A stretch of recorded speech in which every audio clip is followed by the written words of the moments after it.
अरे वो देखो, वो घर आने वाला है, उसकी तरफ देखना भी मत। हाँ अरे मैं तो जोर से भाग लूंगा आंखें बंद करके बस। हाँ, और फिर कहीं गिर जाएगा टकरा के। तो फिर मैं करूं क्या?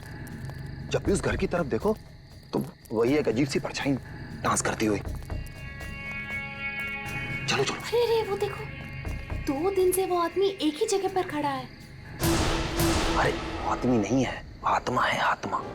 हाँ, लगता है आत्मा अटक गई है। लेकिन ये है कौन?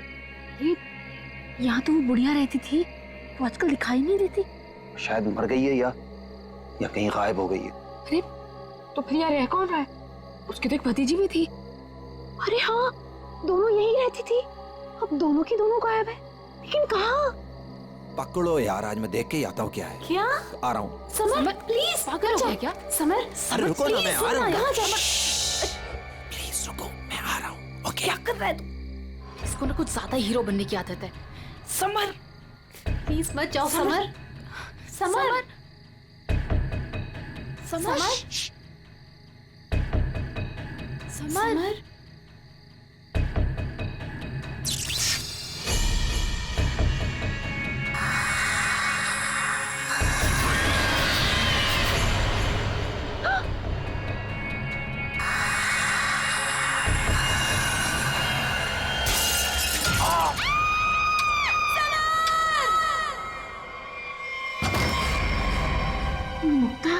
क्या हुआ बेटा? हमने वो गूंज महल वाला रास्ता पकड़ा था और वो बेवकूफ समर वो महल के अंदर चला गया था। अरे पर तुम लोग उस रास्ते गए क्यों? बेटा सबर तो ठीक है ना? माँ, किसी ने अंदर से उस पे फूलदान फेंक कर मारा। हम लोग भागकर वहां से आ गए। मैंने गिनी और सबर को बोल दिया कि अब से हम उस रास्ते से कभी नहीं जाएंगे। अच्छा किया बेटा, गूंज महल से दूर रहना ही अच्छा है। आ गए? अरे कहाँ दिन भर आवारागर्दी करता फिरता है तू? भैया घर की हालत देखो क्या हो गई है। माँ की बीमारी की वजह से लोन लेने की नौबत आ गई है। ऐसे फालतू घूमने से अच्छा कोई नौकरी क्यों नहीं ढूंढ लेते? नौकरी मिल गई है मुझे। अच्छा? कौन सी बेटा, कहाँ नौकरी मिली तुझे? भैया कहाँ मिली है नौकरी? जवाब दो। गूंज महल में। ए, तुझे पता है तू क्या बोल रहा है? अरे गूंज महल में जो बुढ़िया रहती है वो मर चुकी है और उसकी भतीजी का भी कुछ अता पता नहीं है। बेटा वहां पे तो आत्माएं रहती है और तू ऐसी जगह पे जाके नौकरी करेगा? नहीं नहीं, तुझे वहां जाने की कोई जरूरत नहीं है। नहीं, तू वहां नहीं जाएगा। माँ, वो बुढ़िया मरी नहीं है और उसी की भतीजी को पियानो सिखा रहा हूं मैं। 50,000 रुपए दे रहे महीने के। 50,000? म्यूजिक सिखाने के इतने सारे रुपए? माँ मैं ये 50,000 रुपए एडवांस। अब हमारी सारी मुसीबतें खत्म। भैया भैया पता है आज रात को हमारे साथ क्या? म्यूजिक सिखाऊंगा मैं पैसे कमाऊंगा।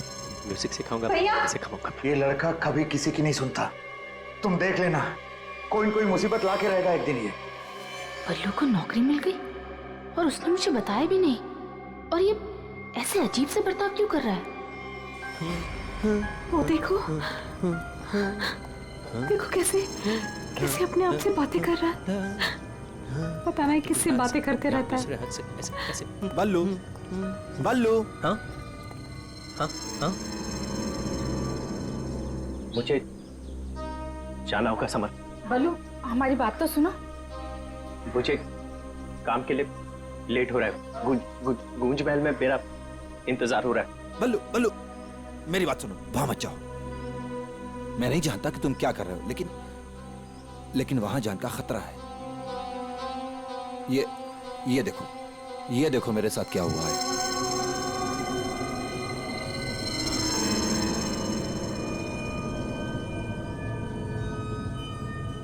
क्या हुआ? कल गूंज महल में एक औरत ने मुझ पर हमला किया। नहीं, ऐसा नहीं हो सकता। वहां तो सरिता आंटी और उनकी भतीजी ईशा रहती है। वो बहुत अच्छे लोग हैं, ऐसा नहीं कर सकते। मुझे लेट हो रहा है, मुझे जाना होगा। अरे भैया मत जाओ, वहाँ खतरा है भैया।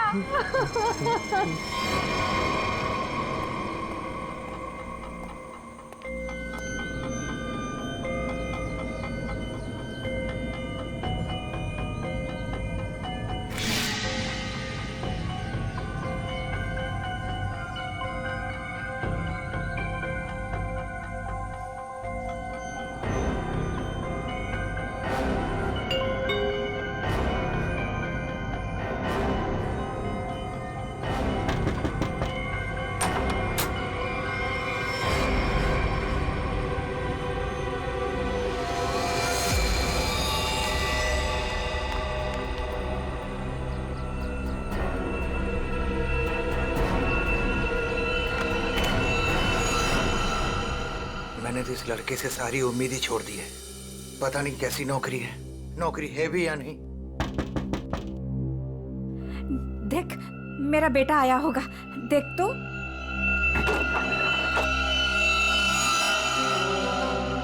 भैया भैया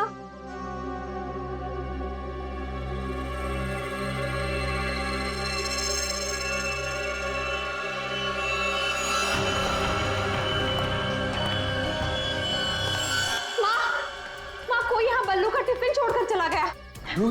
मेरे बल्लू को कुछ हुआ तो नहीं ना? अब क्या हुआ? ये क्या? कौन? अरे कौन जल्दी खोलो।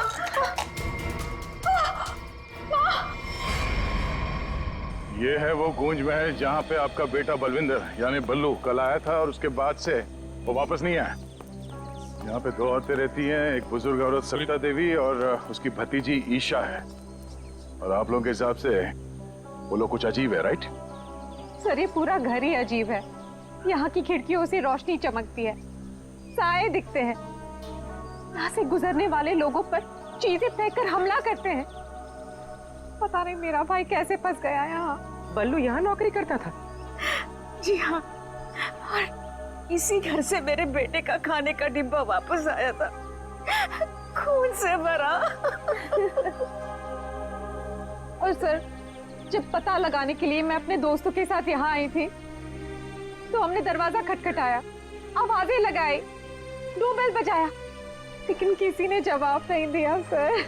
सर यहाँ मेरे बेटे के साथ जरूर कुछ हुआ है। उन लोगों ने जरूर कुछ किया है सर। प्लीज मेरे बेटे को बचा लीजिए।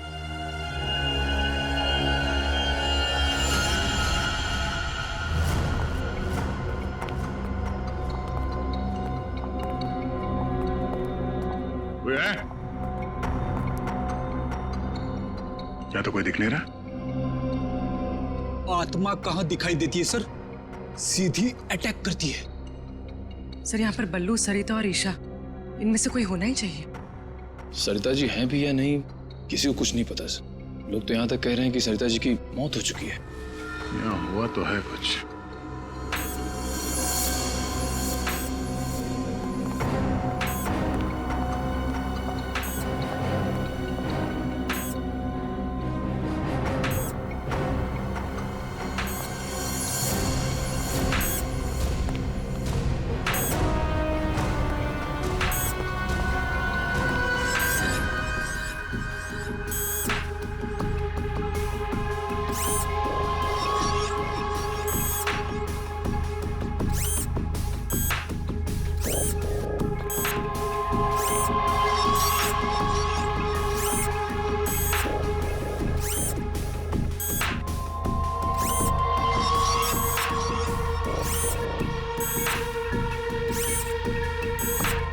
सर ये क्या है तो ये इंसान ही, मगर मैकेनिकल पुतला बना दिया है। खुद ताली बजा रहा है।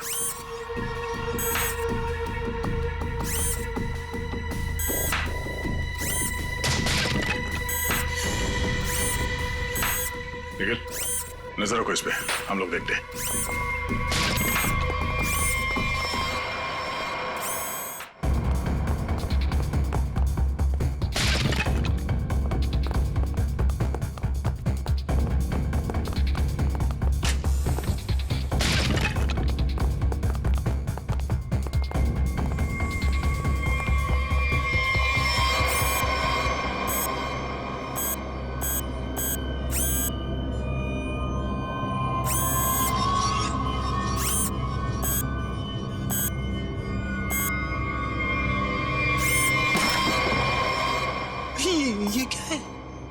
कुछ हिस्सा कुछ है। इसके एक्शन और मूवमेंट्स देखो कितने मैकेनिकल है।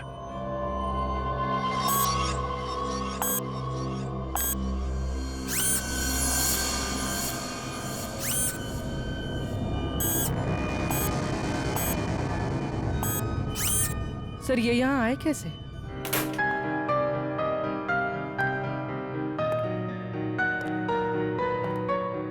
बलवंत,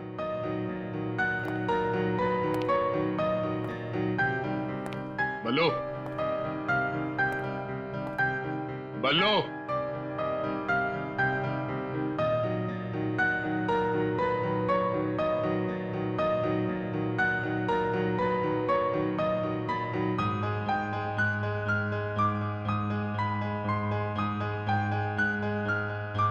बात नहीं करनी।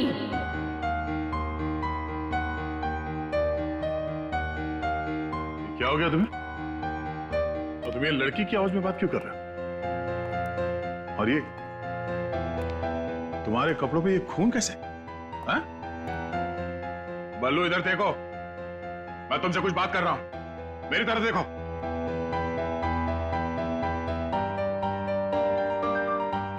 मैंने कहा ना, बात नहीं करनी। पियानो बजाते वक्त मैं किसी से बात नहीं करती। मुझे गुस्सा आता है और फिर मैं सबको मार देती हूँ, मार देती हूँ।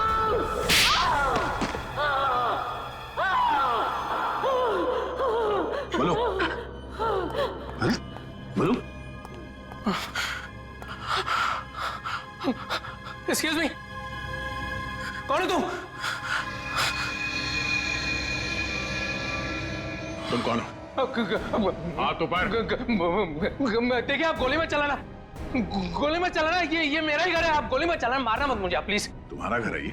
हाँ, ये मेरा घर है। क्या खेल खेल रहे हो तुम यहाँ? हाँ? और तुम्हारे घर में ये सब लोग कौन है? शायद ह्यूमन मशीन्स हैं जो तुम्हारे इशारे पे नाच रहे हैं। क्यों? सर ये क्या कह रहे हैं आप? मैं नहीं जानता सर मेरी कंसर्न क्या आपको बताता हूँ सर। ये मेरा घर है और यहाँ पर जो है ना सर, मेरी सरिता आंटी और मेरी एक कजिन है ईशा, वो रहती है सर। वो कैसी है वो देखने के लिए आया था सर मैं। That's my only concern. ये कौन है मैं नहीं जानता। आप कौन? सीआईडी। सीआईडी? मेरा नाम आकाश है।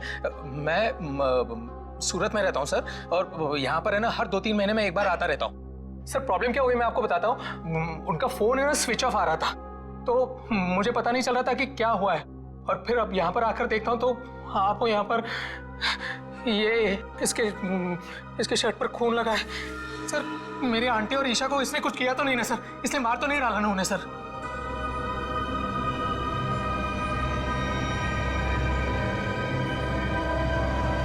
बल्लू,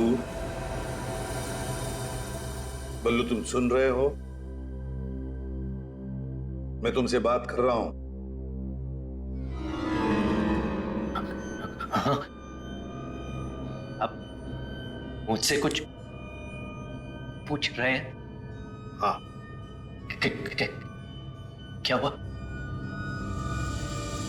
बल्लू हमें बताओ, तुम गुंज महल गए थे ना, तब तुम्हारे साथ क्या हुआ?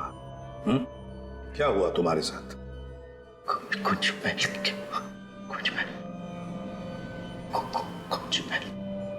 तुम ईशा को म्यूजिक सिखाने गए थे ना वहां पे क्या हुआ था? सरिता और ईशा कहाँ हैं? सर मुझे समझ नहीं आ रहा है कि आप लोग इसे इतना प्यार से क्यों पूछ रहे हैं? He is a criminal। Sir इसी ने मेरी आंटी और ईशा को कुछ किया है, और वहां पर आपको जो इंसानी पुतले मिले थे ना, सब इसी का किया जा रहा है। शक तुम्हारे ऊपर भी है। तुम्हारे घर में मौत का खेल चल रहा था और तुम्हें मालूम तक नहीं।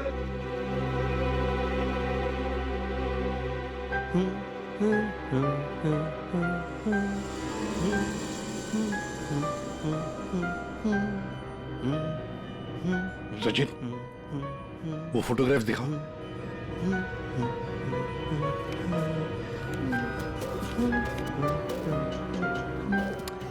इन तस्वीरों को ध्यान से देखो, बताओ कौन है ये लोग और इनका ये हाल किसने किया? ये सब लोग जिंदा है, जिंदा है। ये लोग तुम्हें जिंदा लग रहे हैं? हाँ हाँ, जिंदा जिंदा। मुझे बताया गया था कि ये रिश्तेदार हैं और म्यूजिक सुन रहे। ये झूठ बोल रहा है सर, इनमें से कोई मेरा रिश्तेदार नहीं है। सर ये ड्रामा कर रहा है, सबको मार दिया और अब क्या बकवास कर रही है? तुम्हें चाय के लिए कहा था ना, चाय किधर है? हाँ? ये ईशा कुछ बोल क्यों नहीं रही? ये अकेला क्यों ताली बजा रहा है? हाँ? मम्मी को बोल देता हूं, रुकूं या भाग जाऊं? कितना बड़ा और डरावना घर है। सर आप मेरी बात सुनिए सर, ये पूरा का पूरा पागल हो चुका है। He's a psycho killer। Bablu क्या हुआ था कल जब तुम ईशा को म्यूजिक सिखाने गए थे? कुछ याद है वहां पे क्या हुआ था? हा? क्या हुआ था वहां पे? वहां पे चाय चाय पिलाई थी उसने। हाँ बराबर, चाय चाय चाय। तो फिर ईशा कहाँ गई? बल्लू, बल्लू, किसका खून था तुम्हारे कपड़ों पर? हाँ? फिर दया पर हमला क्यों किया तुमने? कपड़े अरे मेरे कपड़े बदल गए। मेरे कपड़ों पे खून था, खून था कपड़ों पे। खूनी के कपड़े पे खून ही होता है। एक मिनट, आप जरा उधर चलो। चुप रहिए, बीच में बोलिए मत। चाय लेके आओ। ईशा को ये आदमी तो किसी भी सवाल का जवाब ठीक ठीक दे नहीं रहा।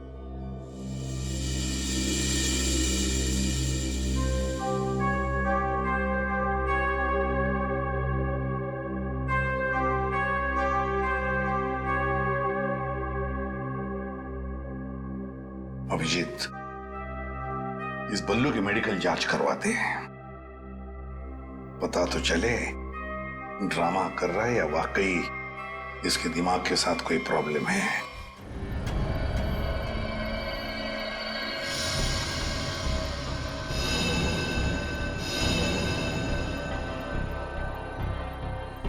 बल्लू की कमीज पर एक लड़की का खून लगा हुआ। इस कमीज पर जो खून लगा है लड़की का है, ये मैंने पता लगा लिया है। ये रही उसकी डीएनए रिपोर्ट। अब मैं आपसे सिर्फ ये जानना चाहता हूं कि ये जो लड़की मरी है ये कौन है और इसे किसने मारा?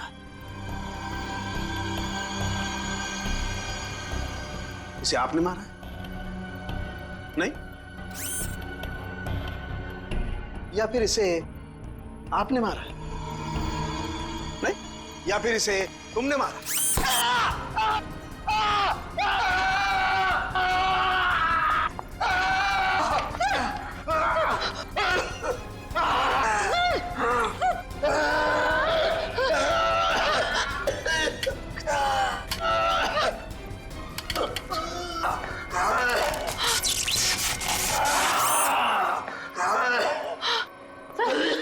ठीक हो? ठीक हो? गॉड!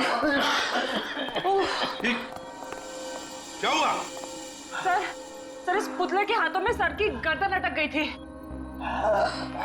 बहुत जल्दी छूट गए। हाँ, छोड़ दिया, बहुत जल्दी छोड़ दिया, क्योंकि ये पुतले ना तो मशीन है ना ये पुतले पूरी तरह से इंसान है। तो फिर ये टैक्सीडर्मी और रोबोटिक का मिला जुला रूप है। सर ये टैक्सीडर्मी और रोबोटिक्स क्या होता है? पंकज, टैक्सीडर्मी एक कला है जिसमें जानवरों की खाल को एक खास किस्म के केमिकल में प्रिजर्व करके उनमें भूसा भर करके उनको एक आकार दिया जाता है। इन तीनों के साथ भी ऐसा ही किया गया है। इंसान की खाल को केमिकल में प्रिजर्व करके लकड़ी के पुतलों पर चढ़ाया गया है। लेकिन सर ये सब करना तो गैर कानूनी। खूनी गैर कानूनी काम ही तो करता है। यार सालुंखे, ये इंसान तो नहीं है, फिर भी ये ताली कैसे बजाते हैं, हमला कैसे करते हैं? इन तीनों के दिमाग में एक मशीन फिट कर दी गई है। इसका कंट्रोल खूनी के हाथ में है और खूनी ने उस मशीन के जरिए इनके चारों तरफ एक खास घेरा निश्चित कर दिया है। कोई भी इंसान उस घेरे के अंदर आकर के कोई मूवमेंट करता है, ये चालू हो जाते हैं, अपना काम करने लगते हैं।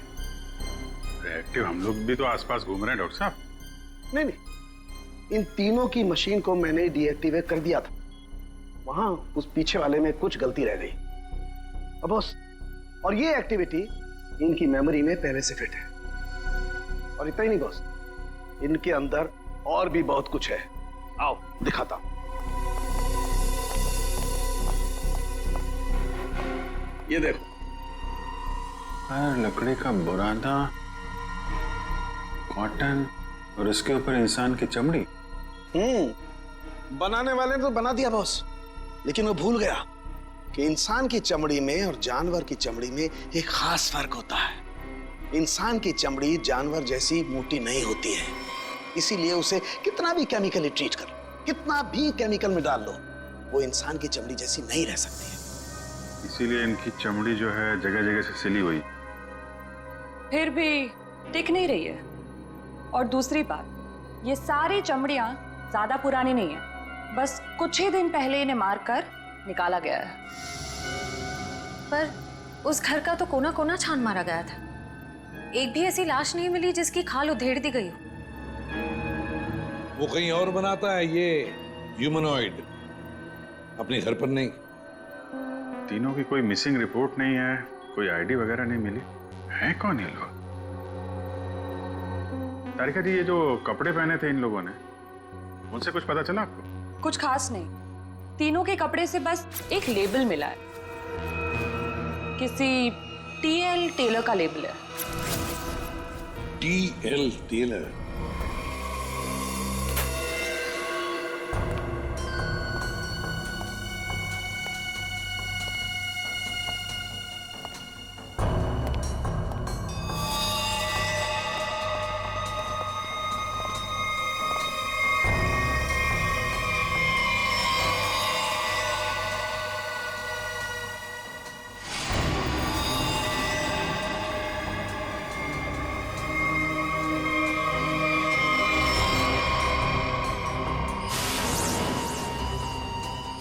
चाकू मारा कैसे? कई बार मारा था सर। बल्लू के कपड़े पे जो खून के छींटे थे, कहीं इस लड़की के तो नहीं? ये तो बल्लू ही बताएगा। मुंजी, असली बात यह है कि गूंज महल में से एक लाश मिली हमें, एक लड़की की लाश। ये है वो लड़की। क्या आप जानते हैं इसे? किन्नी है ये, मेरे बेटे की दोस्त। ये मर गई क्या? तो ये बल्लू उस लड़की को जानता था सर? और मोहन जी, बल्लू के कपड़ों पर गिनी का खून है। मोहन जी, आप प्लीज थोड़ा वेट करिए, हम आपको बुलाते हैं। एसीपी सर, मैंने बल्लू की सारी रिपोर्ट्स पढ़ ली हैं। डॉक्टर सालुंखे से भी बात हुई मेरी। बलवंत के खून में ऐसे ड्रग्स हैं जिससे इंसान सच और झूठ के सपने के अंतर को नहीं समझ पाता। उसे उस वक्त जो कहा जाए उसे वही सच लगता है। तो क्या डॉक्टर साहब, ये बलवंत ड्रग के इन्फ्लुएंस में किसी को मार भी सकता है? जी, ऐसा हो भी सकता है और नहीं भी। हमने बलवंत को कुछ मेडिसिन्स दी हैं। आधी बेहोशी की हालत में हम बलवंत के दिमाग के माध्यम से वापस गूंज महल जाएंगे। क्या तुम मुझे सुन पा रहे हो बल्लू? हाँ। गुड। अब एक काम करो, अपनी आंखें बंद करो और ठीक उसी तरह वापस गूंज महल जाओ जैसे तुम पहली बार गए थे। बोलो ईशा, क्यों बुलाया? वो मेरे पास एक नौकरी है तुम्हारे लिए, करोगे? नौकरी? हाँ, तुम म्यूजिशियन हो ना, पियानो बजाते हो, मैं जानती हूँ। मैं तुम्हें 50,000 रुपए दूंगी। 50,000? हाँ, अब तुम यहाँ बैठो, कहीं जाना मत, मैं तुम्हारे लिए चाय बना के लाती हूँ, ठीक है? यही बैठना। चाय नहीं चाहिए ईशा, सुनो। ये 50,000 की नौकरी कर लूं? कर लेता हूं, पैसे अच्छे हैं, उससे माँ का इलाज भी हो जाएगा। लेकिन ये ईशा मुझे कुछ बताने वाली थी उस दिन, कुछ बोल नहीं रही, पता नहीं क्या हुआ ऐसे। और ये घर भी थोड़ा सा अजीब लग रहा है, कहीं ईशा कोई मुसीबत में तो नहीं है?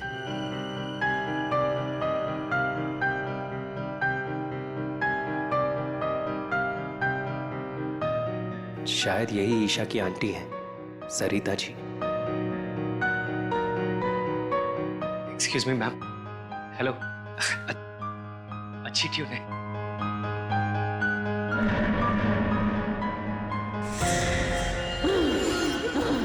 नहीं छोड़ूंगी। छोड़ो। किसी को नहीं छोड़ूंगी। छोड़ो। अरे क्या कर रहे हो? बोलो। नहीं छोड़ूंगी। संभालो उसे, मार डालेगा वो डॉक्टर को। नहीं छोड़ूंगी। संभालिए आप इसे। नहीं छोड़ूंगी। बैठो। बल्लू, ये लड़की की आवाज में क्यों छोड़ो मुझे। छोड़ो मुझे। डॉक्टर साहब, नहीं छोड़ूंगी। पकड़िए आप इसे। किसी को नहीं छोड़ूंगी।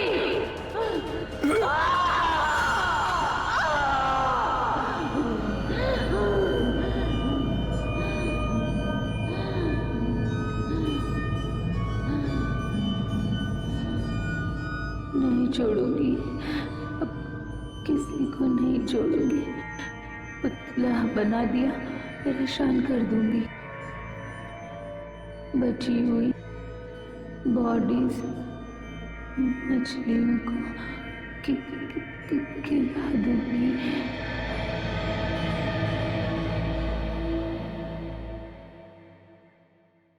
डॉक्टर साहब, क्या हुआ क्या है इसे? हाँ? ये इसे अचानक से औरत की आवाज में क्यों बात करता है? जब तक बल्लू पियानो तक नहीं पहुंचा था तब तक ये ठीक था, लेकिन जैसे ही इसके दिमाग में पियानो की आवाज सुनाई दी, ये कोई और बन गया। आपके कहने का मतलब है कि पियानो की आवाज सुनते ही ये बल्लू अपने आप को खूनी औरत समझने लगता है। मतलब ये किसी के वश में है, किसी ने हिप्नोटाइज किया है इसे। क्या लगता है आपको डॉक्टर साहब? हाँ, ये टेलर्स का पता चल गया सर, जिसने तीनों मानव मशीन के लिए कपड़े बनाए थे सर। अच्छा, टी.एल. टेलर्स।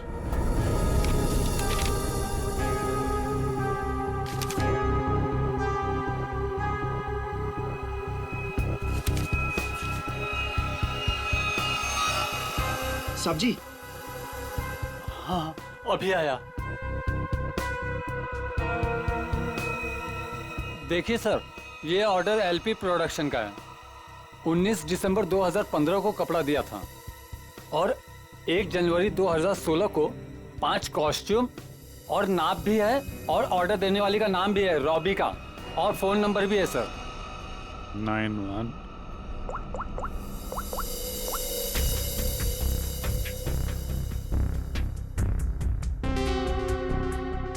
सर, फोन बंद है। कोई बात नहीं, इस फोन की लास्ट लोकेशन ट्रेस करो और कुंडली निकालो इस रॉबिका की। सर। हाँ साळुंखे साहब। अभिजीत, इन ह्यूमनॉइड्स में हमें भूसे के साथ साथ 2 और खास चीजें मिली हैं। एक तो एक खास कागज के टुकड़े, ऐसा कागज जिस पर न्यूज छपती है, अखबार में काम आने वाला कागज, और दूसरा समुद्र के नमक के कुछ अंश। Thank you very much Salunkhe साहब। क्या हो सर? एक कारखाना ढूंढो जहां पे अखबार को छापने का कागज बनता, और वो जगह समंदर के करीब हो।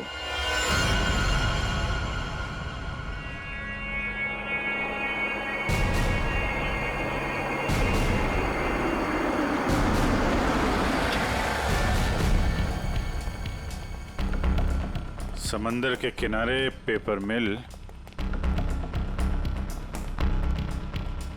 और वो भी बंद पड़ी हुई।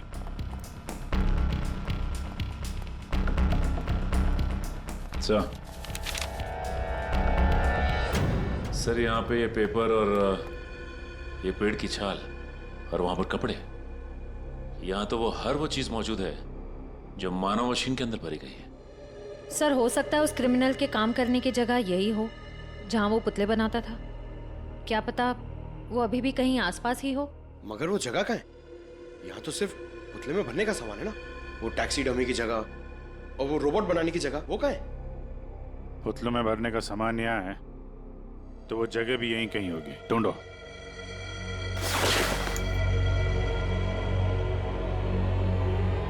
सर!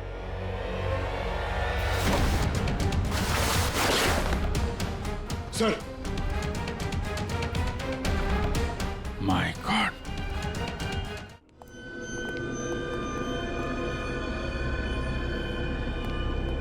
तो ये वो जगह है जहां पे ह्यूमन मशीन बनाई जा रही है।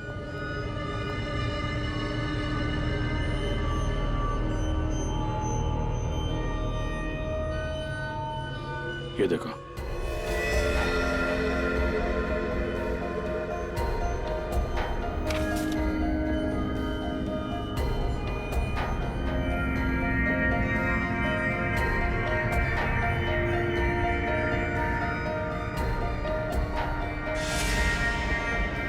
पूरा मैकेनिज्म है यहाँ पे।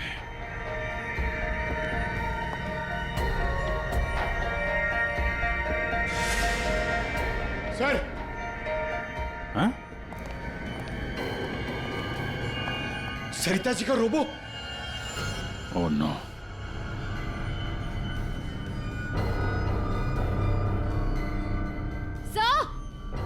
सर जल्दी आइए। सर ईशा, सर खूनी ने इसका सारा खून निकाल दिया। इसकी सांसें भी बहुत धीमी चल रही हैं। इसको हॉस्पिटल लेके चलो जल्दी। एम्बुलेंस को फोन करो। हेलो। सरिता को तो उसने रोबोट बना दिया, अब इसका भी वो हल करने वाला था। सर, रोबिका की लोकेशन का पता चल गया। आज तो हद हो गई। कब से वैनिटी में इंतजार कर रही हूँ। कोई मुझे सीन समझाएगा या फिर मैं पैकअप अनाउंस कर दूं। काजल, काजल कहाँ हो तुम? नहीं चाहिए मुझे काजल। सॉरी रोबिका मैडम, एक्चुअली वो स्क्रिप्ट में थोड़ा सा चेंज हुआ है। व्हाट? सीन में चेंज हुआ है? लास्ट मिनट में डायलॉग्स कैसे याद करूंगी? एनीवे, स्क्रिप्ट दो। मैम, एक्चुअली जो सीन होने वाला है ना, वो स्क्रिप्ट आपके को स्टार के पास है। How can you do this? तुमने स्क्रिप्ट मुझसे पहले को स्टार को दे दी। तुम जानती हो ना मैं कौन हूँ। शो क्विट कर दूंगी 1 मिनट में। टीआरपी नीचे और शो बंद। बोलो, क्विट करूं? एनीवे, कहाँ है वो को स्टार? मैम, वहाँ आपका नया को स्टार आपका वेट कर रहा है। ओके, अभी मजा चखाती हूँ उसको।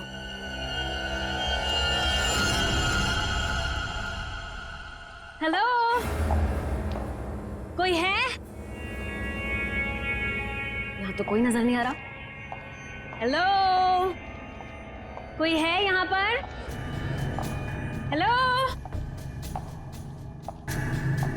हेलो, कोई है? पता नहीं ये काजल भी ना यहाँ क्यों भेज दिया मुझे।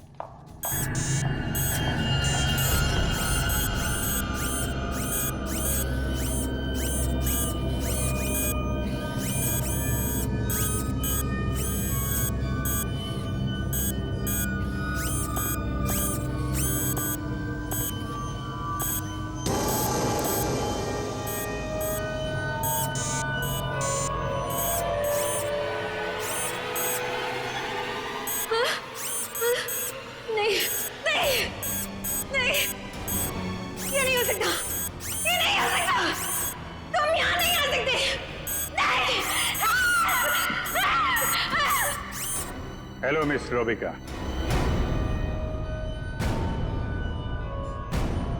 कौन हो तुम सब? और ये सब नाटक क्या है? हमें छोड़िए, आप ये बताइए कि आपने ऐसा क्यों कहा कि ये यहाँ नहीं आ सकते? आप जानती हैं ना? वो मैं डर गई थी, इसीलिए मेरे मुंह से कुछ भी निकल गया। सच बोलिए, सीआईडी से हम लोग। सीआईडी? जी हाँ। इन मशीनी मानव के पीछे क्या कहानी है? कौन है वो 3 लोग जिन्हें तुमने इस हालत में पहुंचा दिया? ईशा और सरिता के साथ क्यों किया तुमने ऐसा? मैं सामने जरूर हूं, लेकिन इसके पीछे दिमाग किसी और का है। किसका है? लेकिन सर, आपने हम सबको यहाँ क्यों बुलाया है? हाँ सर, मेरी समझ में ये नहीं आ रहा है कि आप लोग किस किस को पकड़ेंगे। कभी बल्लू पर शक, कभी हम लोगों से पूछताछ। आखिर आप लोग चाहते क्या है ना? कुछ तो बताइए सर, ये सब किसने किया है? सारे सवालों का जवाब मिल जाएगा, लेकिन यहां आप लोगों को बुलाया है एक कहानी सुनाने के लिए। कहानी? जी हाँ, कहानी। कहानी एक इंसान की जिसका दिमाग बड़ा शातिर था। उसके दिमाग में एक प्लान पल रहा था, लोगों को मारना, फिर रोबोटिक्स और टैक्सीडर्मी के जरिए उन्हें वापस जिंदा करना। और ऐसे में वो मिला एक खूबसूरत लड़की से, जिसकी एक बेरहम आंटी थी जो उसे बहुत तंग कर रही थी। उस लड़के के दिमाग में एक आइडिया है। उसने उन दोनों को एक बहुत बड़े कोठी में शिफ्ट करवा दिया।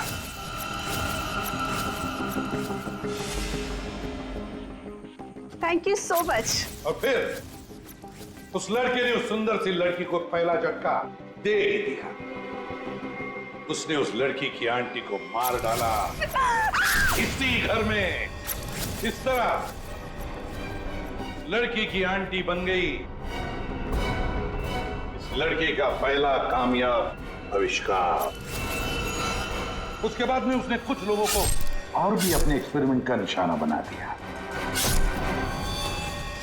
और हैरानी की बात यह है कि वो सब उसके वो दोस्त और कलीग्स थे जो उसके साथ विदेश में काम करते थे। अब हुआ ये कि ये लड़की इस लड़के से बहुत डरने लगी और फिर उससे बचने के लिए उसने अपने और एक दोस्त की मदद मांगी। ऐसे रो मत, मैं हेल्प करूंगा तुम्हारी, तुम बताओ क्या करना है। और जब खूनी को यह बात पता चली तो बहुत भड़क गया। प्लीज मुझे मत मारो, मुझे छोड़ दो प्लीज। उसने उस लड़की को कैद कर लिया और उसके दोस्त को बेवकूफ बनाया। उसने उसे ये एहसास दिलाया कि ये सब कुछ जो हो रहा है वो उसी की वजह से हो रहा है। तो तुम जैसा बोलोगे मैं वैसा करूंगी, प्लीज मुझे जाने दो। और उस बेचारी लड़की ने अपने मददगार दोस्त के चाय में ड्रग मिलाकर उसे हिप्नोटाइज करना शुरू कर दिया। मैं जैसा बोलूंगी तुम वैसा ही करोगे, मेरी हर बात मानोगे तुम, है ना? दिलचस्प कहानी। सर, ये कहानी तो इस घर की और बल्लू की है। हाँ, सरिता, ईशा और उस खूनी की कहानी है ये। लेकिन सर, वो खूनी कौन है? वही तो, खूनी कौन है कौन खूनी?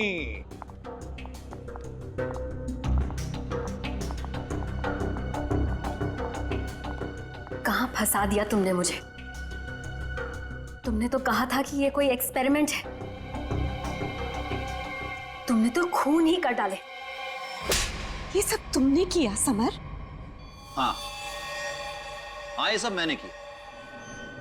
और ये सब मैंने किसी और वजह से नहीं, ये सब मैंने सिर्फ इसलिए किया क्योंकि मैं चाहता हूं कि साइंस की दुनिया में मेरा नाम सुनहरे अक्षरों में लिखा जाए और कि मेरे इतने बड़े एक्सपेरिमेंट को वो लड़की, वो ईशा बर्बाद कर देना चाहती थी। और इसके लिए उसने उस बल्लू से मदद भी मांगी। और तुमने बल्लू के चाय में वो ड्रग मिलाकर उसके दिमाग में ये बात बिठा दी कि वो एक औरत है और उसे लोगों को मारना है। और उसके लिए ट्रिगर थी पियानो की वो धुन। बल्लू को लगभग मेरा पूरा राज पता चल चुका था, ठीक है? और गिन्नी को पड़ी हुई थी बल्लू को बचाने की। तो तो अपने एक्सपेरिमेंट को बचाने के लिए मुझे को दोनों को मारना ही था। और आप बताइए, अब जो लोग मर चुके हैं उनका असली कातिल भी तो चाहिए ना लोगों को। बस इसीलिए मैंने बल्लू को फंसा दिया और इन्हीं को मार दिया। साइंस की दुनिया में अपना नाम सुनहरे अक्षरों में देखना चाहते थे तुम। दिमाग तो था, है, पर क्या करें, विकृत है, विकृत। अपने इस घटिया एक्सपेरिमेंट के लिए न जाने कितने मासूम लोगों की जानें ली तुमने। तुम्हें जीने का कोई हक ही नहीं है। फांसी होगी तुम्हें, फांसी।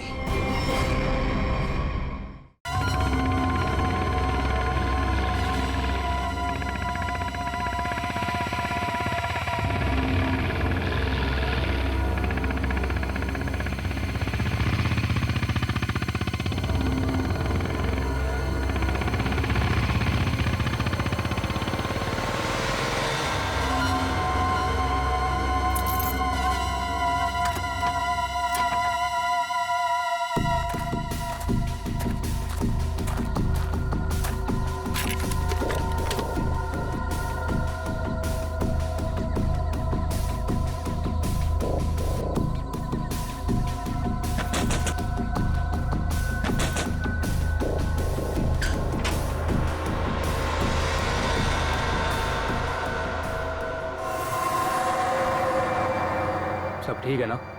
कोई गड़बड़ तो नहीं हुआ ना? हमारे रहते बच्चे चुपचाप ही नहीं कर सकते, वो दोनों चुपचाप हैं। अच्छा ये बताओ सुनील भैया, तुम्हें मना किया था ना इनके सामने एक दूसरे को नाम से मत पुकारना। गलती हो गई ना, चल माफ कर देना। चल, सॉरी बोल रहा हूँ ना। गधा कहीं का। नहीं अदिति, रोना मत, हम जल्द से जल्द छूट जाएंगे। उनका फोन आया? नहीं आया। काम पूरा होने तक हमें इंतजार करना पड़ेगा, फिर देखते हैं क्या करना है।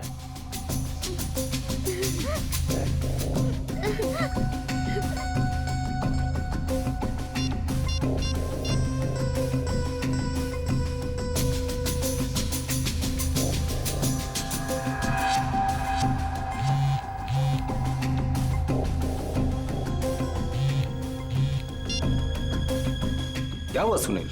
काम का क्या हुआ? नहीं अभी तक तो नहीं आए।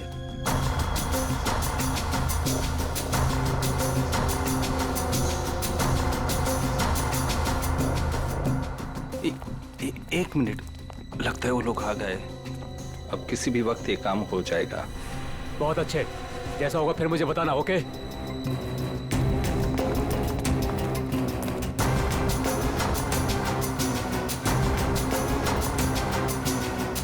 अब काम बहुत जल्द हो जाएगा। सही है। रोना मत अदिति। हम लोग उन बच्चों को रवाना कर देंगे और हम फ्री हो जाएंगे। ऐसे कैसे रवाना कर देंगे? दोनों नाम सुन चुके हैं मेरा, दोनों को खत्म करना पड़ेगा।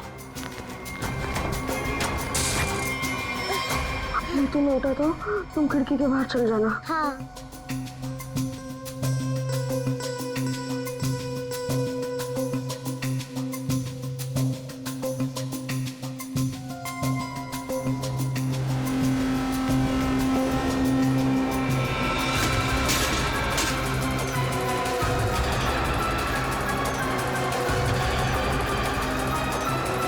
दिख नहीं रहे?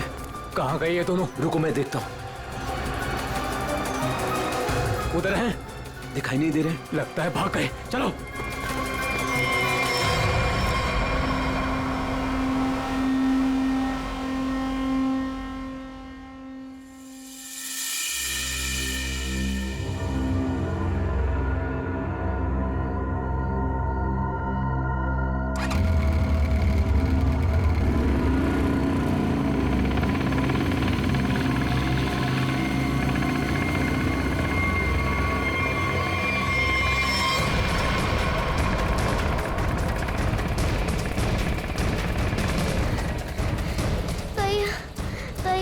चला नहीं जा रहा है। भाग, बस थोड़ा सा और। भैया वो देख, वो रहे बच्चे। अरे रुको, चल चल भागा।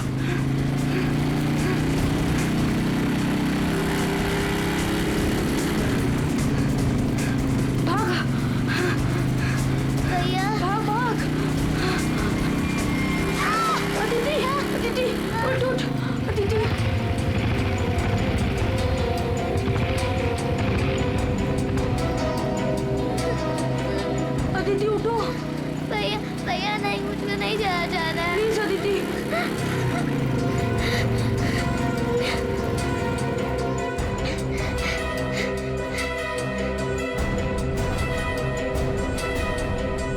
बोल, तेरा भाई कहाँ है?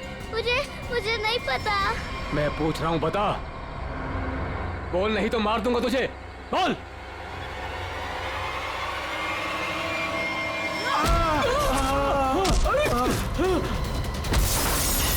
अरे डमरू, गन देख। देखता हूँ कहाँ पर है गन? अरे मिल गया। अरे क्या? अरे गधे, मैं हूँ। छोड़। गन देख, गन ढूंढता हूँ। इधर दिखाओ। ये रहा गन। हाँ, दे। लगता है बच्चे भाग गए। चलो ढूंढते हैं। बच के जाने नहीं चाहिए, खास करके वो बच्चा। चलो।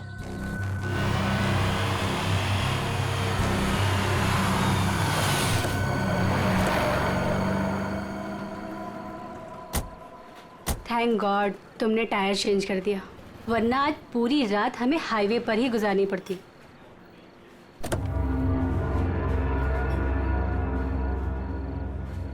आ जाओ दीदी, आराम से आराम से संभाल के।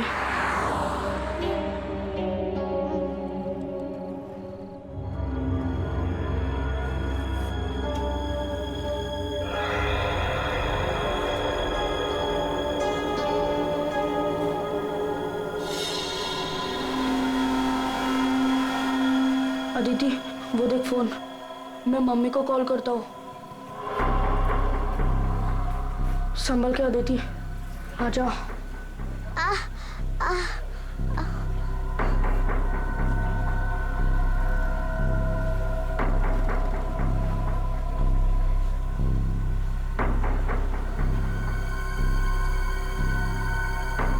सॉरी।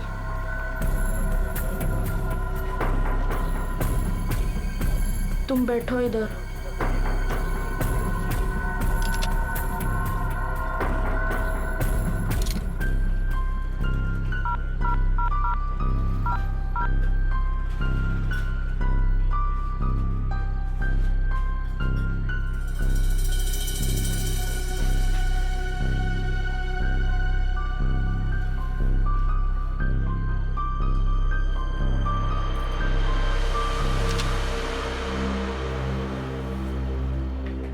मम्मी फोन नहीं उठा रही है।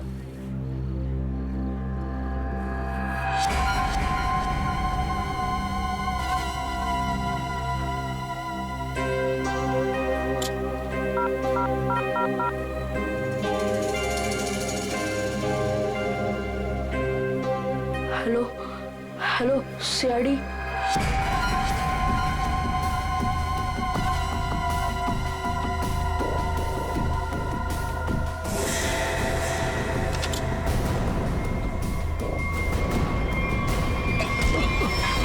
अरे दिखता नहीं तुझे? भाई लोग, मैं कब से देख रहा हूँ तुम लोग यहाँ वहाँ देख रहे हो। क्या गड़बड़ करने जा रहे हो क्या? अरे नहीं, बस हम लोग ऐसे ही अच्छी जगह देख रहे थे बैठने के लिए। मेरे को कोई गड़बड़ नहीं चाहिए। हाँ, अरे भाई साहब गुस्सा क्यों कर रहे हो? हम लोग बैठ जाते हैं आराम से ना। इधर आप जगह अपना बैठो। काम कीजिए ना। ठीक है जाइए।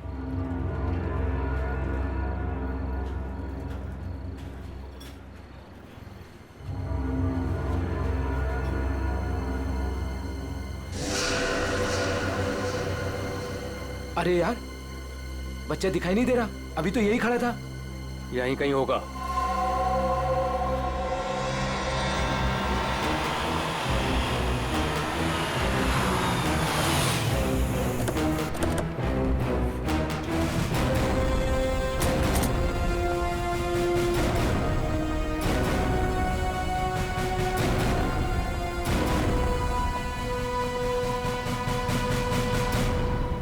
नमस्ते एसीपी साहब, आज यहाँ खाना खाने आए थे? नहीं, कुछ खाने के लिए नहीं आए हम लोग। तुम्हारे यहाँ से 2 बच्चों ने हमें फोन किया था, मदद मांग रहे थे। क्या उन दोनों बच्चों को देखा तुमने? कहाँ पर है वो? 2 बच्चे? हाँ, देखा तो था। मुझे लगा फैमिली वालों के साथ में है वहाँ, लेकिन अभी वहाँ नहीं है। सर हो सकता है कहीं छुप गए हों। हाँ हो सकता है। काम करते हैं, ढूंढते हैं बच्चों को। हाँ, बैठ जाओ। रोहन, रोहन, अदिति, रोहन, रोहन, कहाँ गई ये बच्ची? रोहन, देखो बेटा, हम लोग सीआईडी से हैं। तुमने फोन किया था ना हमें? रोहन, अदिति,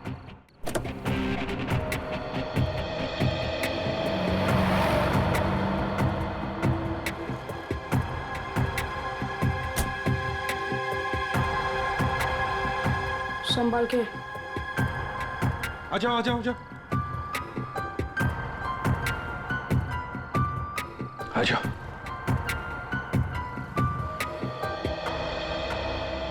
क्या हुआ बताओ। वो गंदे अंकल हमको मार देंगे। देखो बेटा, अब तुम्हें कोई कुछ नहीं करेगा। घबराओ मत, हम लोग हैं ना। ये क्या हुआ, मोच आ गई? हाँ। पूर्वी, आओ, ले जाओ इसे। पर ये बच्चे हमारी कार में कैसे?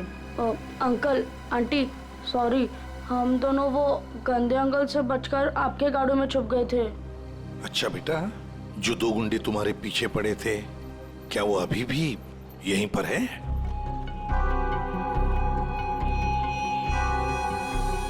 नहीं सर। चलो कोई बात नहीं। अरे बच्चों के लिए दूध लेकर आओ, बिस्किट्स भी लाओ। चलो।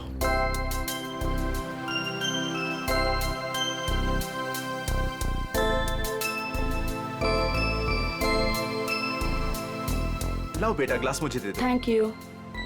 Thank you uncle.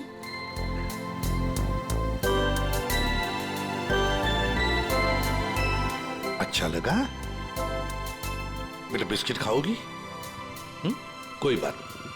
अच्छा बच्चों, बताओ, पहले से बताओ, क्या हुआ? 3 दिन पहले हमें स्कूल में से भगा के लेके गए थे और जंगल में एक बंद घर में बांध कर रखा था। अच्छा बेटा, जंगल में जहाँ आपको बांध के रखा गया था, वो घर कहाँ पे है, आपको कुछ पता है? नहीं, याद नहीं है। चलो कोई बात नहीं। अच्छा एक बात बताओ बेटा, क्या उन गंदे लोगों ने तुम्हारे घर पर फोन वोन किया था? बात की उन्होंने तुम्हारे मम्मी के साथ, पापा के साथ? पापा नहीं है, सिर्फ मम्मी है। पापा गॉड के साथ रहते हैं।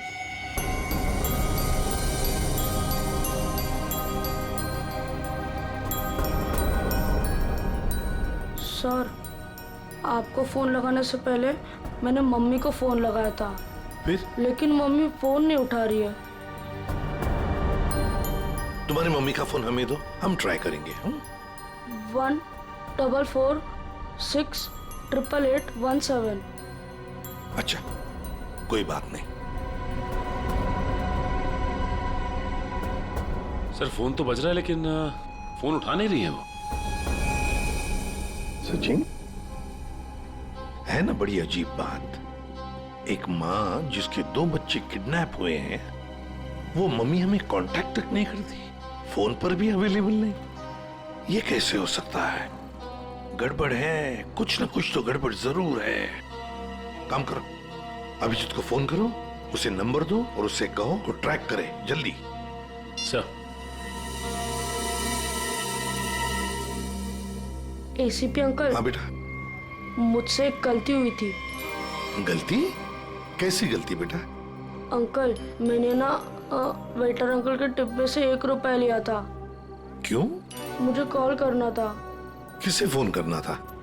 आपको। हमको फोन करना था? कोई बात नहीं, बहादुर हो तुम।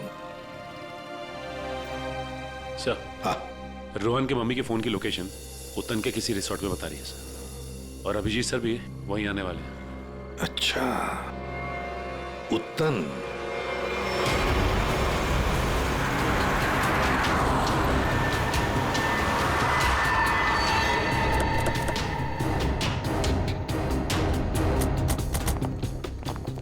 पुलिस यहाँ? सर यहाँ पे एक मर्डर हो गया है, इसीलिए पुलिस वाले यहाँ पे आए। पूर्वी एक काम करो, बच्चों को गाड़ी से बाहर आने मत देना। ध्यान रखने को कहो कांस्टेबल को। आइए। तो ये बच्चों की माँ रूपाली, उसका फोन यहीं पे लोकेट हुआ है। इंस्पेक्टर साहब का कहना है कि लाश एक औरत की है। औरत की लाश है? तो कहीं लाश आइडेंटिफाई हुई है? जी हाँ सर, उसका नाम कारा है। कारा है? जी हाँ सर। सर वो लोग जो खड़े हैं, कारा उन्हीं के ग्रुप से है। एक्चुअली उन लोगों ने ही कारा के बॉडी को पहली बार देखा था। ये बच्चे अगर बाहर जाना चाहते हैं तो आप इनके साथ जाना। जी ठीक है, और कोई भी इनसे मिलने आएगा तो आप हमें कांटेक्ट कीजिए। जी बिल्कुल बिल्कुल। और ये कारा की पार्टी कहाँ है? तो ऊपर वाले फ्लोर पर। एक काम करो अभिजीत, तुम ऊपर जाके वो आईना कर लो, मैं यहाँ पूछताछ करता हूँ। Yes sir.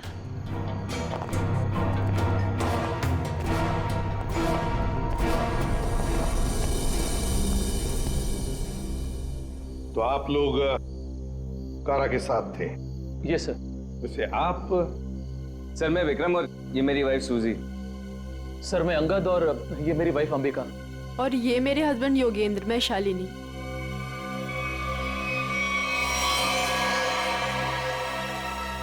आपके हाथ पर क्या है? खून कैसा? सर वो कारा की बॉडी पलटते वक्त हाथ पे खून लग गया था। अच्छा।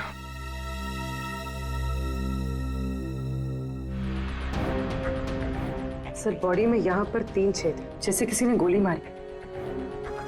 ना सारा खून बगल में पड़ा बॉडी के।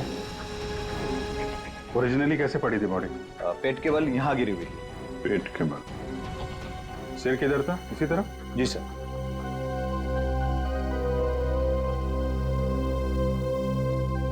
वो भी? एक मिनट, यहाँ ना।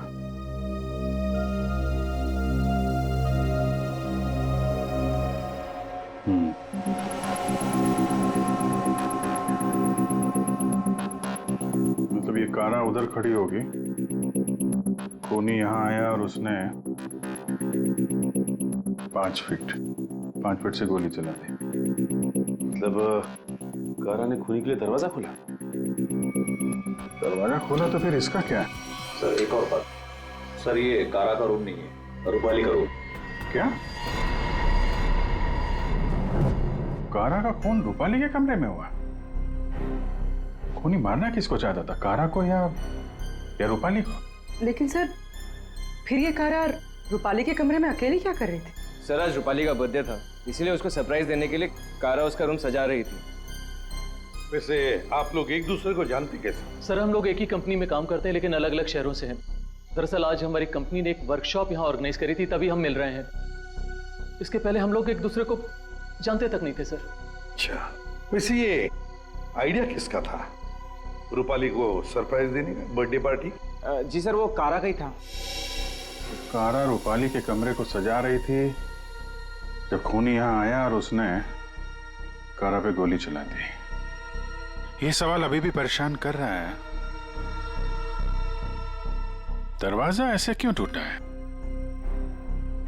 खूनी आया, उसने दरवाजा तोड़ा, दरवाजा बंद था, और जब ये सब हुआ तो कारा के दोस्त कहाँ पे थे? कारा ने कहा कि रूम डेकोरेट होने में टाइम लगेगा, इसलिए हम मार्केट चले गए। हाँ सर, हमने प्लान किया था कि हम 10 बजे तक वापस आ जाएंगे, और जब हम वापस आए तो विक्रम ने कारा को कॉल किया था ताकि वो तैयार रहे। मजा आ गया भाई, मैंने आज रियली बहुत एंजॉय किया, सही बता रहा हूँ मैं। बहुत मजा आया। मन तो करता है कि हमारे सारे फंक्शन, सारे प्रोग्राम्स डेली यहीं पर हुआ आज करें। तो हम रूपाली के हाथों की कॉफी पियेंगे ना, क्योंकि वो बहुत यम्मी कॉफी बनाती है। अरे भाई रूपाली के हाथ की कॉफी हम भी पियेंगे आज।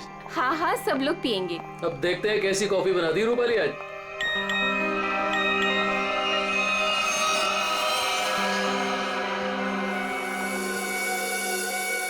क्या हुआ, रुक क्यों गई? कुछ नहीं, तुम लोग एक काम करो ना, तुम लोग रूम में जाओ, मैं आती हूँ। और ये चाबी लो। ये रूपाली, लो प्लान तो फेल हो गया। इट्स ओके, हम लोग चलते हैं, वो आएगी सरप्राइज हो जाएगी। Let's go.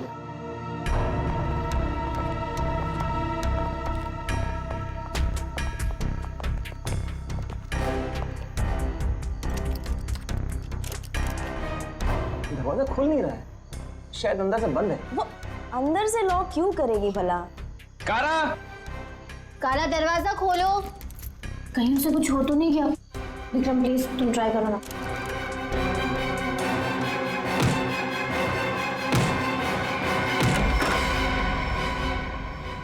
कारा, कारा,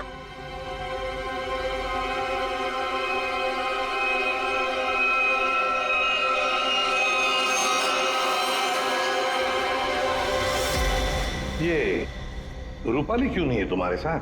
कहाँ गई वो? नहीं पता सर, लेकिन सर तब से वो वापस नहीं आई है।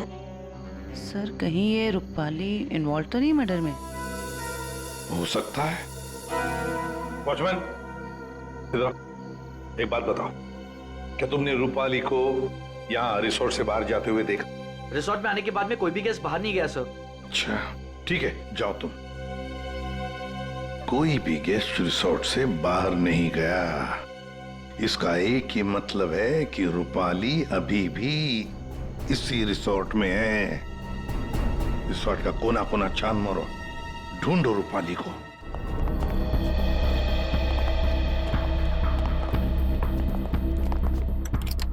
निखिल, चेक करो।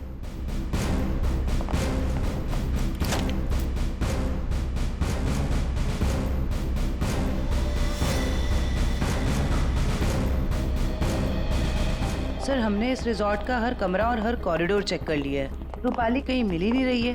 देखते, एक कमरा बाकी है। ये है ना? जी हाँ सर।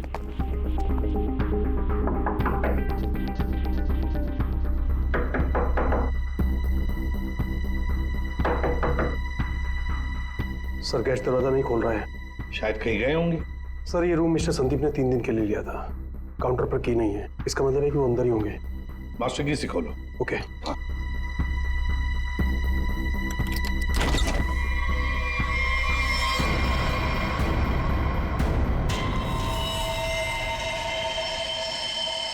ओह माय गॉड, ये तो रूपाली मैम है। जयवंती देखो जरा। सर मर चुकी है। माय गॉड, रोहन और आदिति की मां रूपाली।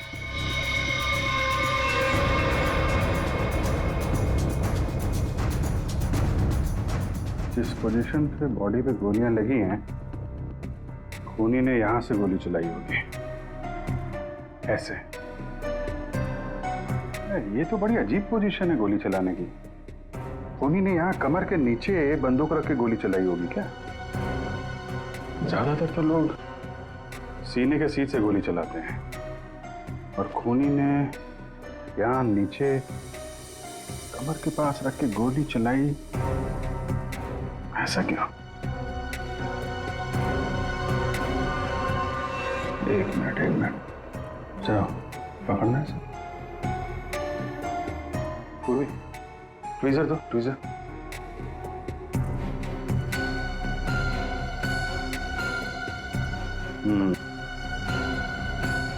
लगता है ये है वो चौथी गोली।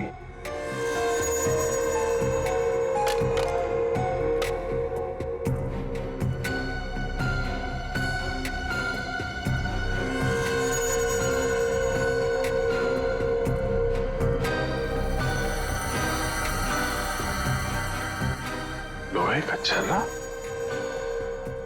ये किस किस्म की गन यूज की है खूनी ने? सर एक और चीज, अगर खूनी कमरे में आया और कारा का खून कर चला गया, तो फिर ये दरवाजा अंदर से कैसे बंद था? चिटकनी किसने लगाई? राइट, क्योंकि चिटकनी अंदर से लगी थी, इसीलिए कारा के दोस्तों को दरवाजा तोड़कर अंदर आना पड़ा। कमरे से बाहर निकलने का दूसरा कोई रास्ता भी नहीं है, और यहाँ पे जितनी खिड़कियां हैं वो भी अंदर से बंद है। खून हुआ कैसे? बड़ी उलझी हुई पहेली है ये। सिर्फ यही उलझन नहीं है विजय, किसी ने रूपाली को भी मार दिया है, और वो भी तीर से। सर पहले रूपाली के बच्चे किडनैप हुए, फिर कारा का खून रूपाली के कमरे में हुआ, और फिर रूपाली का भी खून हो गया। सर रूपाली की लाश जिस कमरे से मिली है, संदीप, उसका नाम भी नकली है और आईडी भी नकली है। ये संदीप की फोटो देखिए, इसकी दाढ़ी और मूछें बड़ी अजीब लग रही है।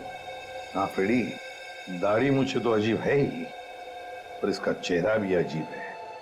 मेरा मतलब है ये अपना चेहरा छुपाने की कोशिश कर रहा है। जयंती, इस कमरे के बाहर का सीसीटीवी फुटेज दिखाओ मुझे। यस।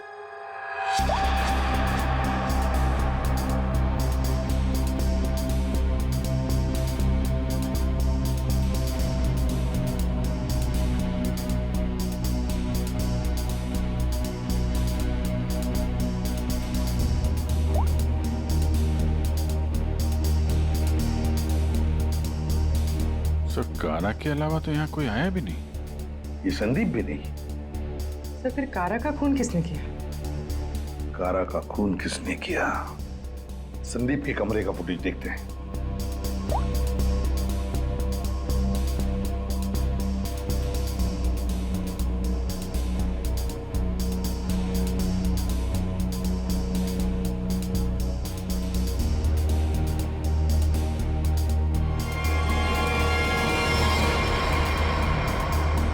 सर किसी ने कैमरे पे सीमेंट लगाया है। कोई तो है जो चाहता है उसका मूवमेंट सीमेंट के पीछे छुप जाए। और सर लगता है कि ये काम इस संदीप का ही है। पता लगा ही लेंगे कौन छुपा था सीमेंट के पीछे। सर जिसने भी सीसीटीवी कैमरा पे सीमेंट लगाया है वो नहीं चाहता था कोई उसे देखे।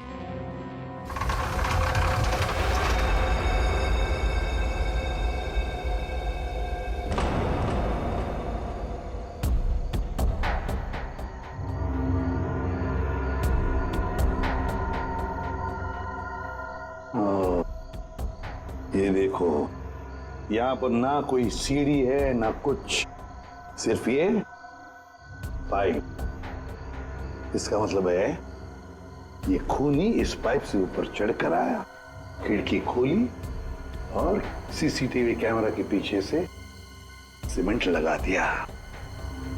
यही एक रास्ता है। निखिल, पाइप से नीचे उतरोगे? Yes sir. गुड, चलो उतर जाओ। देखो जरूर कोई ना कोई सुराग मिलेगा नीचे। आराम से, आराम से।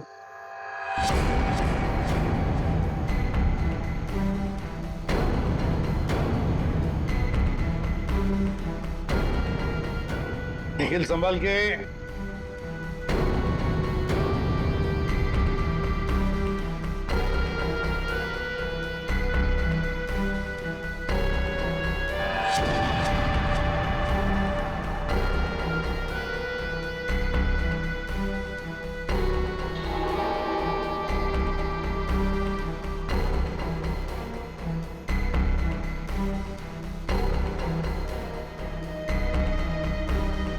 सर कुछ मिला है। क्या मिला है? Cotton, synthetic cotton sir. Synthetic रुई? सर ये क्या हो रहा है यहाँ पे? ये होटल है या सर्कस? वो तो पता लगा ही लेंगे फ्रेडी। इस होटल में दो खून हुए हैं। खूनी पाइप से चढ़कर खिड़की से अंदर आता है, सीसीटीवी कैमरा पर सीमेंट लगाता है और 2 खून करके भाग जाता है। कौन हो सकता है ये खूनी? कौन? इस होटल का ब्लूप्रिंट मंगवाओ। सर ये दोनों खून तो पहले ही बन गए। पहले कारा का खून हुआ, उसके कमरे में चारों तरफ से कमरा बंद था। यही नहीं पता चल रहा है खूनी अंदर आया कैसे। और अब ये रूपाली के तीर की पहेली। सर वो आखिरी कॉल जो रूपाली को आया था, शायद उसी कॉल ने उसे संदीप के कमरे तक पहुंचा जहां वो मारी गई। अभिजीत जरा सोचो, मान लिया कि संदीप ने खून किया, पर संदीप उस सीसीटीवी कैमरा पर सीमेंट क्यों लगाएगा, जबकि उसने अपने चेहरा ही बदल दिया था, दाढ़ी मूछें लगाई थी, भेस बदल दिया था। हा? बात तो सही है सर, चेहरा बदल दिया तो सीमेंट लगाए या ना लगाए क्या फर्क पड़ता है?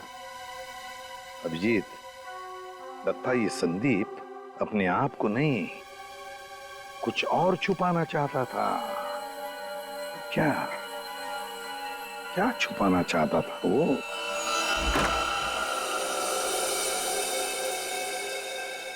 कुछ तो है जो हमारी नजरों से छूट गया इस कमरे में। एक एक इंच जान मारो कमरे का।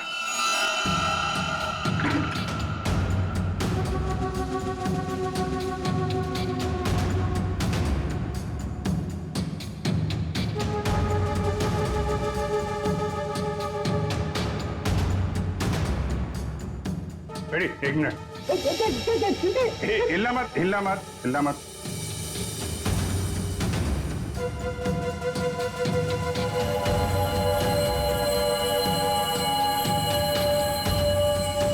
सीमेंट? इस कमरे में कहीं तो सीमेंट का इस्तेमाल हुआ है।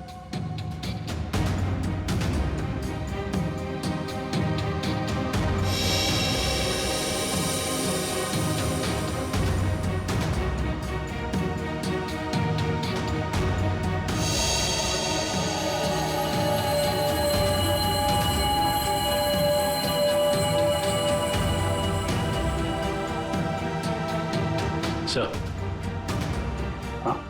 ये देखिए सर, यहाँ पे 2 छेद हैं।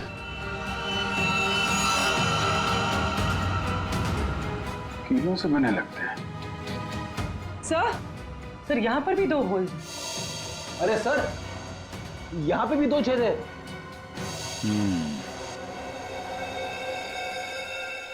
ये चारों तरफ कमरों में है, कीलें क्यों लगाई गई?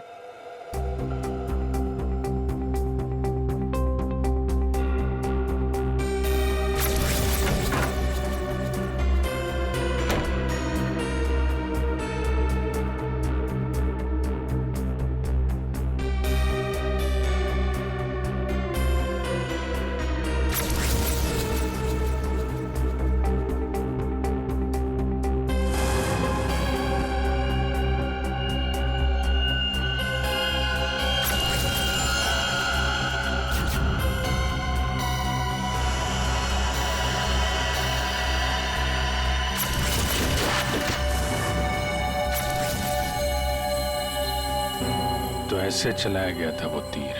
मतलब जिस वक्त खून हुआ उस वक्त संदीप कमरे में था ही नहीं। ये कमरा इसलिए किराए पे लिया गया कि रूपाली का खून उसी समय किया जाए जब कारा का खून हो रहा था। सर मतलब सीसीटीवी कैमरे पे सीमेंट इसलिए लगाया गया था ताकि रूपाली के खून के बाद खूनी यहाँ पर आए, ये सारा सामान निकाले और किसी को पता ना चले। करेक्ट, काफी दिमाग लगाया खूनी ने। चलो, रूपाली का खून कैसे हुआ ये तो पता चल गया है, अब हमें ये पता करना है कि कारा का खून कैसे हुआ और किसने किया। जानते हो बॉस, कारा की मौत ये जो छर्रे हैं ना, इन छर्रों की वजह से हुई। या सारुण के ये छर्रे हमें भी पता है। ऐसा ही छर्रा अभिजीत को मिला उस कमरे में, समझे? कोई नई बात बता, नई बात। हो, नई बात। तारिका, इन लोगों को नई बात बता। ये देखिए सर,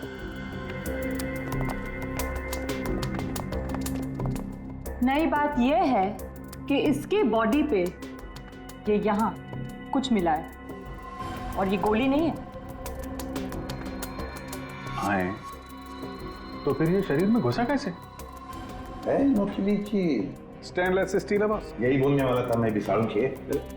लेकिन सर ये इसकी बॉडी में आया कहाँ से? बात तो ये है सर। अरे यार, जहां से छर्रे आए वहीं से ये आया। जहां से छर्रे आए थे वहीं से, फिर तो वापस जाना ही पड़ेगा कमरे में। मेटल का पीस बॉडी में वहीं से आया है जहां से छर्रे आए हैं, और इस कमरे में जो मेटल का सामान था वो तो हम साथ लेकर ही आए। अच्छा, ये नॉब और ये चिटकी, ठीक है, इन सब चीजों को दोबारा से दरवाजे पे लगाते हैं।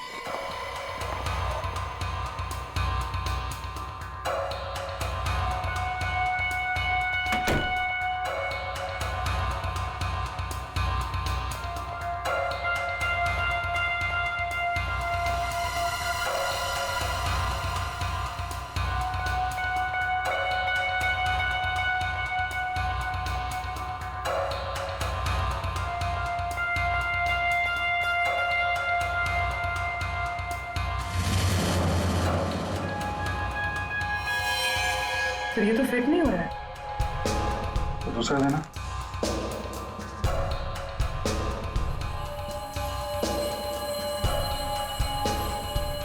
वो देना। ये पुराना है और ये नया। ये चक्कर है, ये तो बाहर का है।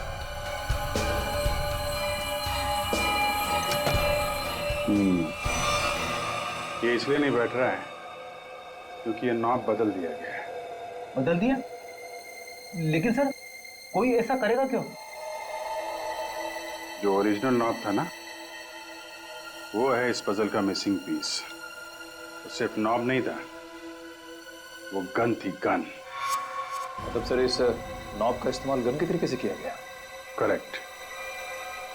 कारा को यहाँ पेट पे गोली लगी थी। पूर्वी, एक मिनट। अगर वो नॉब वाली गन यहाँ पे लगाई जाए तो उसकी हाइट के हिसाब से कारा के पेट में जो छर्रे और मेटल के पीस गया था, वो इसी गन से गया था। सर ये काम तो वही कर सकता है जो उस कमरे में आता जाता हो या फिर यहाँ रहता हो। है तो ये रूपाली का कमरा, और रूपाली के बच्चे किडनैप हुए थे तो कहीं खूनी ने उसे जबरदस्ती ये काम करवा लिया और फिर रूपाली का मुंह बंद कर दिया उसका खून करके। सर लेकिन ये नॉब से बनाई हुई गन, ये तो हमें कहीं मिली नहीं। तो खूनी के पास है। कारा का खून होने के बाद खूनी यहाँ वापस आया, वो नॉब वाली गन लेके चला गया और यहाँ पे ये नया नॉब फिट कर गया। इस ग्रुप में से रूपाली का खून हुआ और कारा का। कुछ तो ठीक नहीं है इस ग्रुप के अंदर। है तो ये किसी ग्रुप वाले का ही काम, जो आसानी से पाइप के सहारे ऊपर नीचे आ जा सकता हो। जरा सबकी कुंडली निकालो।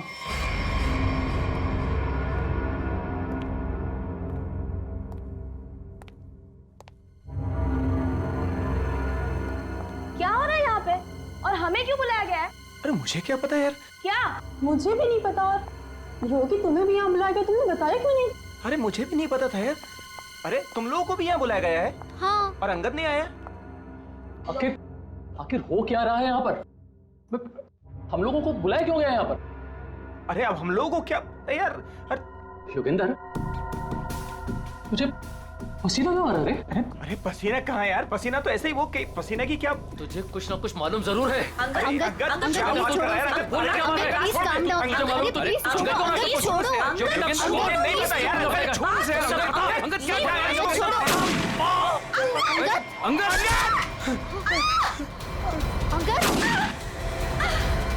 विक्रम, दरवाजा। अरे कोई खोलो, दरवाजा खोलो, दरवाजा किसने बंद किया? विक्रम कुछ करो।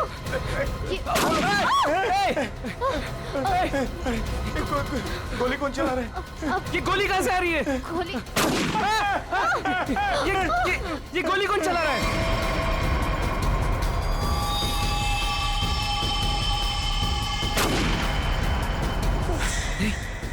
सुजी? यस।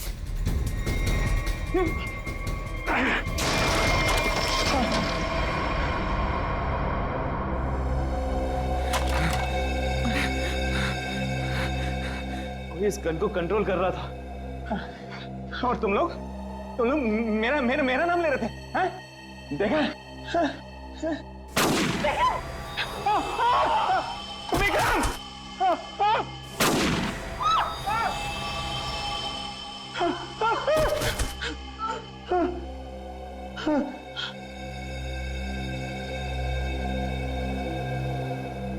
कौन कर रहा है ये सब? योगी, अब सिर्फ हम दोनों ही बचे। तुम चिंता मत करो। मैं तुम्हें यहाँ से बाहर निकलूंगा। चलो। खिड़की? लेकिन वो तो बहुत छोटी है। तुम वहां से कैसे निकलोगी?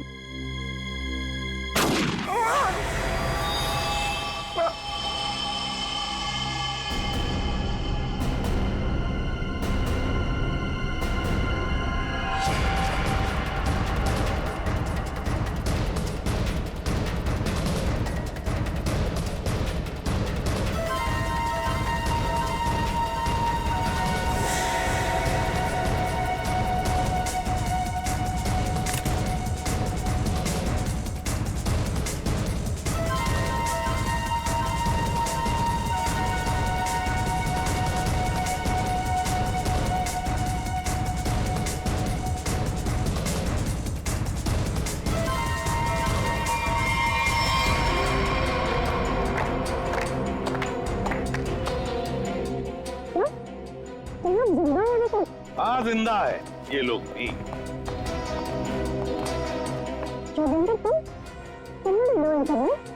क्या करे बेचारा, करना तो पड़ता नाटक, जैसे तुम आज तक करती आई। पूर्वी, शालिनी के नाटक का पर्दा तो ऊपर उठाओ।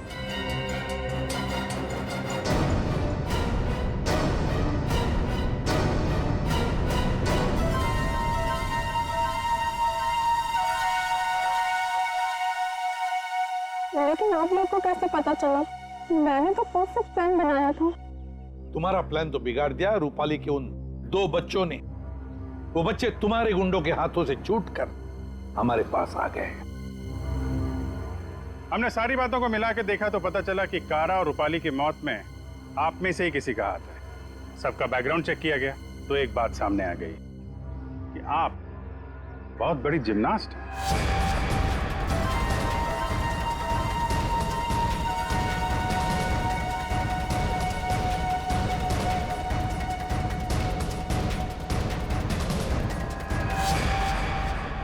फिर हमें पाइप में फंसी मिली रुई, सिंथेटिक रुई, जो खास किस्म के बॉडी सूट में इस्तेमाल होती है। अब बस हमें सिर्फ इतना करना था कि एक जाल बुना जाए जिसमें आपको फंसाया जाए, जिससे आपका जिम्नास्टिक का हुनर और वो फैट सूट दुनिया के सामने आ जाए। अब बहुत हो गया, बहुत बता दिया हमने तुमको। अपनी कहानी सुनाओ, और वो भी सच्ची कहानी। कंपनी किसी एक को यूके ब्रांच का सीईओ बनाने वाली थी। इसके साथ मिलती बड़ी गाड़ी, घर और पैसा। मुझे बचपन से विदेश जाने का शौक था और योगी जाने का पूरा हकदार भी था, पर रास्ते में आ रही थी वो रूपाली और कारा। कारा को मारने के लिए तुमने रूपाली का इस्तेमाल किया। रूपाली को उस कमरे में बुलाया जो कमरा तुमने संदीप के नाम पर बुक करके रखा था। कारा को मारने के बाद तुमने फिर रूपाली को वहां मार दिया, तीर चलाकर, जो तुमने पहले से ही वहां फिट करके रखा था। और इन सब में तुमने अपने पति को भी जबरदस्ती शामिल किया। लेकिन युगेंद्र, सजा तो तुम्हें भी मिलेगी। रूपाली के मरने के बाद तुम फिर से उस कमरे में गई। रूपाली के मर्डर का सारा एविडेंस और उसका फोन तुमने वहां से हटा दिया, और ये सब तुमने किया हमारे रिसोर्ट पहुंचने से पहले। सब अच्छे से हो जाता अगर वो 2 बेवकूफ बच्चे ना आते और आप लोग को ना बुलाते।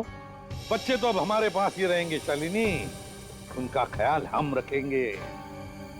लेकिन तुम विदेश जाकर रहना चाहती थी ना, तो क्या कर, अब तो तुम्हें स्वदेश में ही रहना पड़ेगा, वो भी जेल की सलाखों के पीछे सड़ना पड़ेगा। 2 खून किए तुमने, फांसी की सजा तो होकर ही रहेगी तुम्हें। For more updates, subscribe to our channel, click the show links and enjoy watching the videos.